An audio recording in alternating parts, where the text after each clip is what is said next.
सबसे पहले एजेंडे की और वो है महाराष्ट्र की जो महाविकास आघाड़ी है उसके महासंग्राम की खबर। तो महाराष्ट्र की महाविकास आघाड़ी सरकार में महासंग्राम और महासंकट चल रहा है। सरकार पर संकट के बीच क्या आज इस्तीफा देंगे मुख्यमंत्री उद्धव ठाकरे, ये बड़ा सवाल। शिवसेना नेता संजय राउत ने कैबिनेट मीटिंग से पहले विधानसभा भंग करने की संभावना जताई थी और यह कैबिनेट मीटिंग अभी चल रही है। शिवसेना के बागी नेता एकनाथ शिंदे ने महाविकास आघाड़ी की मुश्किलें बढ़ा दी हैं। गुवाहाटी में अपने विधायकों के साथ बैठे शिंदे ने 40 विधायकों के साथ होने का दावा कर दिया है। मुंबई में भी बैठकों का दौर जारी है और बातचीत की कमान खुद शरद पवार ने संभाली। ये सरकार बचाने की कवायद है। आखिरी मौके तक सरकार बचाने की जद्दोजहद जारी है। महाराष्ट्र की सत्ता में जोड़ तोड़ की कोशिश भी इस बीच में जारी है कि किस पाले में कितने विधायक आते हैं। राज्यसभा और विधान परिषद चुनावों में महाविकास आघाड़ी का अंतर्कलह सामने आ गया था और उसके बाद से शिवसेना के विधायकों की बगावत ने यह मुश्किल और ज्यादा बढ़ा दी है। शरद पवार ने मुख्यमंत्री उद्धव ठाकरे को इस बगावत की वजह माना है जो शिवसेना में बगावत हुई है। एनसीपी का मानना है कि सीएम से नहीं था विधायकों का कोई संवाद और इसीलिए ये संकट सामने आया। लोगों से भी नहीं मिलते थे मुख्यमंत्री उद्धव ठाकरे, ये कहना है एनसीपी का। और वो भ्रष्टाचार को लेकर हालांकि जो महाविकास आघाड़ी में आंतरिक कलह की चर्चा है उससे एनसीपी बचती है, वो चर्चा नहीं करती। एनसीपी के मंत्रियों पर लगे थे भ्रष्टाचार के गंभीर आरोप और 2 मंत्री तो अभी जेल में भी हैं। और हमारे साथ अब इस चर्चा पर जुड़ रहे हैं अवधेश कुमार जी जो हमारे साथ यहाँ स्टूडियो में मौजूद हैं। वो हमारे साथ इस खबर की चर्चा पर जुड़ चुके हैं और शिवसेना नेता हमारे साथ किशोर तिवारी भी जुड़ चुके हैं। अच्छा किशोर तिवारी आज भी देखिए मुस्कुरा रहे हैं। नहीं, इनको मैं कल से ढूंढ रहा हूं। जी जी, लेकिन देखिए आज बिल्कुल आ गए, आज आ गए हैं, इसलिए पहले उन्हीं के पास चलते हैं। अवधेश जी सबसे पहले आज उन्हीं के पास चलते हैं। किशोर जी बहुत बड़ी संकट है, क्या चल रहा है? कैबिनेट की मीटिंग चल रही है, क्या फैसला लेने वाले हैं? संजय राउत ने तो कहा है कि आप जो विधानसभा भंग करने की तैयारी कर रहे हैं, मैदान छोड़ रहे हैं क्या?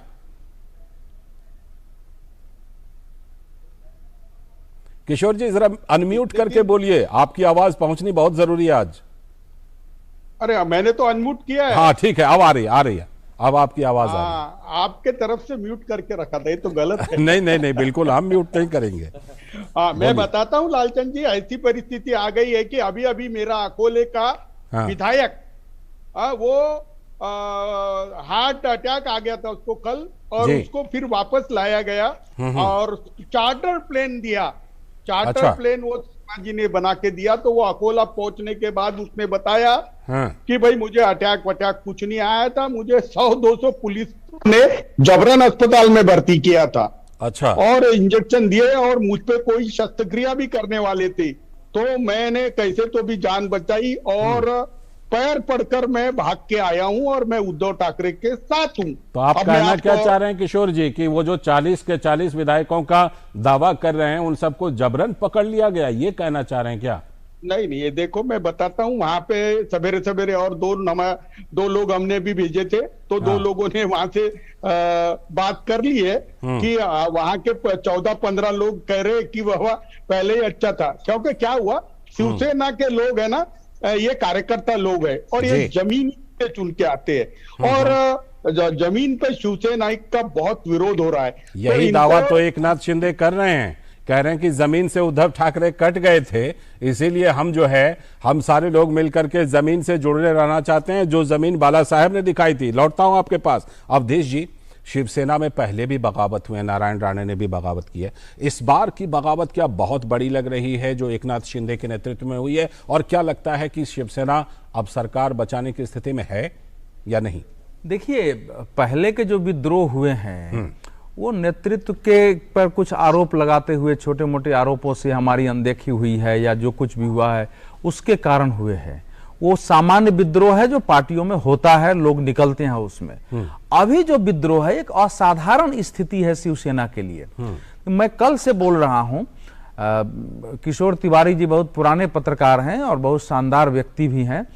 मैं कह रहा हूं कि मेरे अपनी नजर में पिछले कम से कम 3-3.5 दशक में किसी भी बड़े राज्य में किसी ऐसे दल का जो कि सरकार का नेतृत्व कर रही हो, इतना बड़ा विद्रोह कभी नहीं देखा हम। 55 में कभी 40 से कभी भी नहीं ज्यादा। हुआ कि ऐसी स्थिति पैदा हो जाए और विद्रोह हो जाए, एक इसलिए असाधारण। दूसरी बात कि आपको लगता है कि महाराष्ट्र में ठाकरे परिवार के नेतृत्व के खिलाफ पार्टी में कोई ऐसे आसान विद्रोह कर दे, ये साधारण घटना है? ये संभव है जैसे शरद जी के खिलाफ कोई व्यापक विद्रोह हो जाए? आ रहा हूं। तीसरी बात यह है कि देखने की जरूरत है कि विद्रोही कह क्या रहे हैं। एकनाथ शिंदे से जब उद्धव ठाकरे जी की कल फोन पर 25 मिनट बात है, उन्होंने कहा कि भैया हमारा तो एक ही है, मेरा आपसे कोई शिकवा शिकायत नहीं है, लेकिन मैं तभी वापस आ सकता हूं जब आप भाजपा के साथ गठबंधन में आएंगे। यानी इस गठबंधन में हम नहीं रहना है। भाजपा के साथ गठबंधन का मतलब यह नहीं कि एक पार्टी से निकलकर दूसरी पार्टी की ओर जाना। एकनाथ शिंदे का कहना है कि हमारी एक आइडियोलॉजी रही है जिसके आधार पर हम खड़े हुए हैं और वो आइडियोलॉजी के आधार पर हम बढ़े हैं, और ये जो कांग्रेस और एनसीपी के साथ है वो विपरीत हमारे आइडियोलॉजी के विरोधी हैं और उनके साथ एडजस्ट करने के लिए हमको वो सब बातें, वो सब काम करने पड़ रहे हैं जिसके हम खिलाफत करते रहे, मुखालफत करते रहे, तो हमारी वैचारिक मौत हो चुकी है। इसको लेकर के जो आप कह रहे हैं, इस पर किशोर तिवारी कुछ कहना चाह रहे हैं, लेकिन हम उनके पास जाएं उससे पहले जरा देख लेते हैं कि इस वक्त मुंबई में ताजा हलचल क्या है। हमारे साथ शिशिर शेलार हमारे साथ जुड़ रहे हैं, वो हमें बताएंगे कि क्या कुछ चल रहा है। शिशिर, जिस तरह से कैबिनेट की बैठक चल रही है, उसके बाद जिस तरह संजय राउत ने ये इशारा दे दिया है कि विधानसभा भंग की जा सकती है, तो क्या शिवसेना और महाअघाड़ी अब इस दिशा में बढ़ रहे हैं कि वो राज्यपाल से जाकर के विधानसभा भंग करने की सिफारिश कर सकते हैं? बिल्कुल, देखिए, हालांकि कैबिनेट बैठक जो है खत्म हो चुकी है। हालांकि ये काफ़ी कयास लगाए जा रहे थे कि कैबिनेट बैठक में जो है कोई फैसला ज़रूर लेंगे उद्धव ठाकरे, कोई बड़ा फैसला ज़रूर लेंगे, क्योंकि कल से लेकर आज तक स्थिति बदल चुकी है। कल शिवसेना के कड़े तेवर हमने देखे थे, जिस प्रकार से शिवसेना की तरफ से बयान जारी किए गए थे, लेकिन आज अगर देखा जाए थोड़ा पाला कहीं ना कहीं जो नाराज विधायक है उनके पाले में झुकता हुआ दिखाई दे रहा है, क्योंकि नंबर स्पीक्स इटसेल्फ, और जिस प्रकार से नंबर इस वक्त एकनाथ शिंदे के पास है, तो ऐसे में कह सकता है कि शिवसेना का अब का जो रुख है वो काफ़ी नरम रुख है। और इसीलिए कुछ ही देर पहले जो है संजय राउत ने एक ट्वीट किया था, उन्होंने कहा था कि आगे वाली स्थिति अगर देखा जाए तो कहीं ना कहीं राज्य में फिर से चुनाव हो गया। हालांकि ये जो ट्वीट उन्होंने किया था वो किसके लिए किया था, ये एक बड़ा प्रश्न चिन्ह है यहाँ पर कि क्या वो उन जो विधायक है नाराज उनके के लिए कहीं ना कहीं मैसेज था या क्या था, ये अभी अगर देखा जाए तो बिटवीन द लाइंस की बात है कि हालांकि ट्वीट जो संजय राउत ने किया वो किसके लिए किया था, लेकिन जिस प्रकार से उन्होंने ट्वीट किया है ये स्पष्ट है कि कई संदेश देना चाहते हैं कि इस वक्त महाराष्ट्र की राजनीति जो है कहीं ना कहीं फिर से चुनाव की तरफ बढ़ रही है, तो ये शिवसेना की तरफ से कहा गया। हालांकि दूसरी तरफ अगर देखा जाए तो दूसरी तरफ जिस प्रकार से कांग्रेस और एनसीपी इस पूरे घटनाक्रम पर नजर बनाए रखी हुई है, कांग्रेस की अगर देखा जाए तो जो नेता है कांग्रेस के प्रभारी इंचार्ज है दिल्ली से, वो मुंबई आ चुके हैं। उन्होंने अपने सभी जो विधायक कांग्रेस के उनके साथ आज बैठक की, किस प्रकार से स्थिति इस वक्त राज्य में है उस पर भी उन्होंने विचार किया। एनसीपी अगर देखा जाए, कल से शरद पवार, चूंकि कल शरद पवार दिल्ली में थे, लेकिन कल शाम को जो है वो मुंबई पहुंचे, उसके बाद बैठकों का एक दौर शुरू हुआ एनसीपी का भी। एनसीपी के जो बड़े गद्दावर नेता है, साथ ही साथ जो विधायक है उनके साथ भी उनकी बैठक हुई। हालांकि दोनों पार्टी इस वक्त कुछ सामने खुल कर नहीं कह रही है, लेकिन जिस प्रकार से हमने देख पा रहे हैं कि बैठक जारी है, तो कहीं ना कहीं रणनीति किस प्रकार से होगी दोनों पार्टियों की, ये भी इसमें सोचने की बात होगी। हालांकि कांग्रेस हो, राष्ट्रवादी कांग्रेस हो या फिर शिवसेना हो, तीनों के नेता हालांकि कल शाम को मिले थे, इनमें बातचीत भी हुई थी, लेकिन अब जिस प्रकार से स्थिति बदल रही है, तो ऐसे में क्या राज्य में सत्ता रहेगी नहीं रहेगी, ये बड़ा सवाल है। 144 का जो आंकड़ा है, ये आंकड़ा कहीं ना कहीं अगर ये पार्टी, अगर तीनों पार्टियां मिलकर पार करती है तो ठीक है, लेकिन जिस प्रकार से नंबर्स बदल रहे हैं, नाराज विधायक की संख्या बढ़ रही है, तो ऐसे में ये चिंता का विषय तीनों पार्टी के लिए है। किशोर जी, शरद पवार को आप संकट मोचक मानते हैं, महाअघाड़ी के सर्वमान्य नेता हैं, उन्होंने भी कहा है कि मुख्यमंत्री उद्धव ठाकरे जिम्मेदार हैं इस संकट के लिए, क्योंकि वो मिलते नहीं थे। और उसके बाद से जिस तरह अवधेश जी ने भी कहा कि शिवसेना के बहुत सारे विधायक घुटन महसूस कर रहे थे, इसको आप ताड़ नहीं पाए क्या कि इस तरह की घुटन है? नहीं, ताड़ना क्या है, एकनाथ शिंदे पे डोरे डाल रहे, ये तो 2 साल से मालूम था। हाँ, अब एक बात है, अवधेश जी बोले, लेकिन वो उसका राजकीय आकलन नहीं कर पाए कि बाला साहेब ठाकरे के परिवार या बाला साहेब ठाकरे के वक्त इतना बड़ा विद्रोह नहीं हुआ जी, तो ये विद्रोह हुआ है और ये सब कुछ हुआ है। अभी तो हमने हमारा उद्धव ठाकरे वाला कार्ड खेला ही कहाँ है? अभी आप देखो, हमारे विधायक हमारे पास लौट आएंगे, फ्लोर टेस्ट भी हम करने को जा रहे हैं, तो कोई प्रॉब्लम नहीं है। अच्छा, फ्लोर टेस्ट आप करने जा रहे हैं, ठीक है। अरे मैं बता रहा हूँ ना, अभी देख लो तुम, बीजेपी जिस तरीके से सत्ता हथियाना चाहती है, तो बीजेपी को ऐसा मिलने वाला नहीं है। अब मैं अवधेश जी की एक बात का जवाब दूंगा। अवधेश जी, बाला साहेब ठाकरे एक नील का पत्थर थे, लेकिन उद्धव ठाकरे, इनको प्रशासन का कोई अनुभव नहीं था, लेकिन उन्होंने राजधर्म का पालन करके अपनी लकीर खींची है, और ये लकीर जरा ज्यादा लंबी हो गई है। और मुझे लगता है आने वाले दिन में उद्धव ठाकरे ये महाराष्ट्र के सर्वमान्य नेता बनने को जा रहे हैं। अभी अच्छा। एकनाथ शिंदे और उद्धव ठाकरे ये एक ही कॉइन के दो पहलू है। ये बात अवधेश जी आप जज नहीं कर पाए, ये बहुत गलत हो रहा। मैं बताता हूँ अवधेश जी, पहले तो ये तो सबसे पहले संकट की बात ही न कर रहे हैं कि नहीं ऐसा कुछ नहीं है, सब कुछ बता रहा हूँ। क्या करेंगे? ऐसा है, ये तो दिल के अरमा आंसुओं में बह गए। क्या बात है, हम वफा करने, वो जो गाना है, तो दिल के अरमा आंसुओं में बह गए हैं। अभी धैर्यवान व्यक्ति है।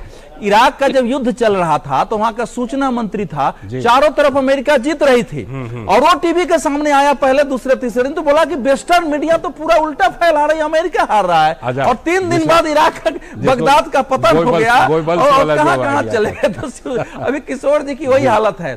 देखिए, मैं कल से बोल रहा हूं, ये कह रहे हैं कि बड़े नेता उद्धव ठाकरे के नेतृत्व में अब जो ये विद्रोह है ना, ये केवल विद्रोह नहीं है। कल भी मैंने ये बोला था और आज ये स्पष्ट हो गया। कल मैंने कहा कि सरकार आएगी जाएगी, ये एक छोटा प्रश्न इस समय हो गया है। बड़ा प्रश्न यह है कि क्या उद्धव ठाकरे के नेतृत्व में शिवसेना इसी ढंग से एक इफेक्टिव पॉलिटिकल ऑर्गेनाइजेशन, एक प्रभावी राजनीतिक पार्टी के रूप में अस्तित्व बचाए रखेगी या नहीं रखेगी। और मेरा आज फिर निष्कर्ष है कि ऐसे यह स्थिति शिवसेना की नहीं रहने वाली है। पहली बात, बिल्कुल वो उद्धव ठाकरे और संजय राउत ने, इन दोनों ने पार्टी को, जैसे अभी एक आपने कर्नाटक का एक खबर सुनी होगी, बेंगलुरु में एक 21 साल की अभिनेत्री ने अपने शरीर को चेंज करने के लिए, चेहरे को इतनी दवाइयां और कसरत किया कि उसकी मृत्यु हो गई, दुखद हो गई। उसी ढंग से उद्धव ठाकरे और संजय राउत के सुझाव पर चलते हुए पार्टी को एक सेकुलर लिबरल बनाने के चक्कर में इस ढंग से उसको बदलने की कोशिश की कि शिवसेना की व्यवहारिक तौर पर मौत हो गई। वो एक कोलोन बना के रखने की कोशिश थी, जिसके विरुद्ध इन विधायकों ने विद्रोह किया है। और यह बिल्कुल एक वैचारिक विद्रोह। मैं आपसे पूछ रहा हूं कि उत्तर प्रदेश में मस्जिदों से लाउड स्पीकर उतर रहे हैं, आपको सड़कों पर नमाज रुक गया है। ये मांग बाला साहेब ठाकरे की थी। उद्धव ठाकरे सरकार कुछ करने के लिए तैयार नहीं है, तो शिवसेना के विधायकों को और सांसदों को कैसे स्वीकार हो सकता था? कितने दिन तक रह सकते थे? और एक बात, जिस तरह से मंत्री गिरफ्तार है, मंत्री जेल में है भ्रष्टाचार के मामले में, वो भी शिवसेना के नेता और शिवसेना के विधायक कैसे स्वीकार कर रहे थे? ये बहुत बड़ी बात रही होगी, उनके लिए बहुत बड़ी दुविधा रही होगी। किशोर जी, ये सारी चीजें मिल करके ये संकट पैदा कर रही हैं, जिसमें कि ये हिंदुत्व की विचारधारा से दूर जाना, भ्रष्टाचार पर कॉम्प्रोमाइज करना, ये सारी चीजें आपके संकट का कारण है क्या? नहीं, ये देखो, शिवसेना को आप बहुत बार सफाया हुआ, फिर से वो ऊपर आई, कई लोग छोड़ के चले गए, वो ऊपर आई। मैं बोलता हूं कि शिवसेना का अपना खुद का कैडर है, क्योंकि 14 के चुनाव के बाद भाजपा अकेली लड़ी थी और शिवसेना लड़ी थी, तो शिवसेना को 72 सीटें मिली थी। तो शिवसेना को अंडर एस्टिमेट करके जमेगा नहीं। लेकिन एक बात थी कि कम्युनिकेशन कम हो गया था कोरोना के काल में, फिर उनके ऑपरेशन के काल में मिनिस्टर और विधायकों से कम मिलते थे, लोगों से कम मिलते थे, ये बात मैं समझ चुका। लेकिन अभी आपको अवधेश जी मैं बताऊं, अरे कंप्लेंट ये नहीं है, कंप्लेंट ये है कि एनसीपी के मिनिस्टरों से हमारे विधायक और मिनिस्टरों को बराबर बर्ताव नहीं होता था, और वो फंड अलोकेशन में अन्याय करते थे, ऐसी तकरार थी। और अभी तो जो अपक्ष में से भी मंत्री बनाए थे, वो भी एक कह रहे हैं कि ऐसा था। तो अब आप कहते कि एनसीपी उद्धव ठाकरे को जिम्मेदार ठहरा रही है, आप जो है एनसीपी के मंत्रियों को जिम्मेदार ठहरा रहे हैं। कर देता हूं। हाँ। ऐसा है, इसका कारण विचारधारा ही है ना। आपने जब अपनी आइडियोलॉजी छोड़ी है तो आपको सरकार बचाने के लिए शरद पवार जी के सामने नतमस्तक होना पड़ा। यही तो विधायक कह रहे थे कि चूंकि हमको सेकुलर लिबरल बनना है, बीजेपी के साथ हम चुनाव जीते थे, हमारा बहुमत था, तो मजबूरी हमारी यह हो गई थी कि वो हमको लगता था कि कभी भी हमको छोड़ सकते हैं, हमको विश्वास नहीं है, तो हमने पूरी तरह सौंप दिया। और इस सरकार से देखिए, इसमें कांग्रेस को भी बहुत लाभ नहीं हुआ है इस सरकार से। बिल्कुल, इवन भ्रष्टाचार और शिवसेना में भी जो संजय राउत के आसपास थे थोड़ा बहुत मैक्सिमम बेनिफिट इस सरकार से किसी को मिला है तो एनसीपी के लोगों को मिला है। तो ये सब कारण वही जाता है कि आपने बहुमत पाने के बाद अपनी विचारधारा के साथी को जहां से छोड़ा है, सारी गड़बड़ी की जड़ वहां है। ठीक से मूल्यांकन करेंगे। और आप कुछ भी कहे किशोर जी, मैं भी पत्रकार हूं, मैं डीडी न्यूज पर आपके सामने एक घोषणा कर सकता हूं कि अब आपकी उद्धव ठाकरे की शिवसेना राज्य में वो दूसरे तीसरे नंबर की पार्टी नहीं रहने वाली है, एक छोटी पार्टी बनके सिमटेगी। और एक नाथ शिंदे के नेतृत्व में जो इस समय शिवसेना खड़ी होगी, भले उसका लीडरशिप जो हो वो मुख्य शिवसेना के तौर पर आने वाले कुछ वर्ष तक भूमिका निभाएगी। मैं चलता हूं शिशिर। जिस तरह अभी किशोर जी कह रहे हैं कि वो विधानसभा में मुकाबला करेंगे फ्लोर टेस्ट का, ऐसा कुछ निकल करके आया है क्या कैबिनेट मीटिंग से कि ये लोग फ्लोर टेस्ट करेंगे और शिवसेना कॉन्फिडेंट है इस चीज को लेकर? देखिए, पहली बात तो ये कि अब तक जो कैबिनेट मीटिंग हुई इसमें क्या फैसला हुआ सामने नहीं आया है, क्योंकि कैबिनेट मीटिंग खत्म होकर कुछ ही मिनट अभी हुए है। तो ऐसे में हम सभी कहीं ना कहीं मीडिया में कयास लगाए जा रहे थे कि कुछ बड़ा फैसला आएगा। इस बारे में अब तक कोई आधिकारिक पुष्टि नहीं हुई है। लेकिन फ्लोर टेस्ट की हम बात कर रहे थे, जिस प्रकार से तिवारी जी उन्होंने हालांकि सही बात कही कि ये भी एक विकल्प हो सकता है, लेकिन इस बारे में कहीं ना कहीं दूध का दूध पानी का पानी पहले ही हो चुका है। जिस प्रकार से राज्यसभा का चुनाव हुआ, राज्यसभा चुनाव में हमने देखा जिस प्रकार से शिवसेना के जो एक उम्मीदवार थे वो जीत नहीं पाए, जो कि पूरा जोर लगा था शिवसेना ने।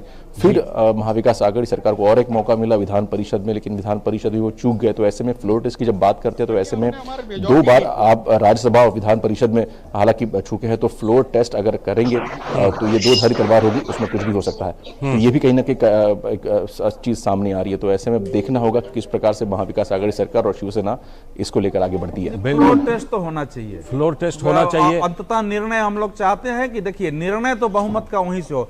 बीजेपी ने अभी तक जो है न फ्लोर टेस्ट की मांग की है, न राज्यपाल से वो मिलने की कोशिश की है।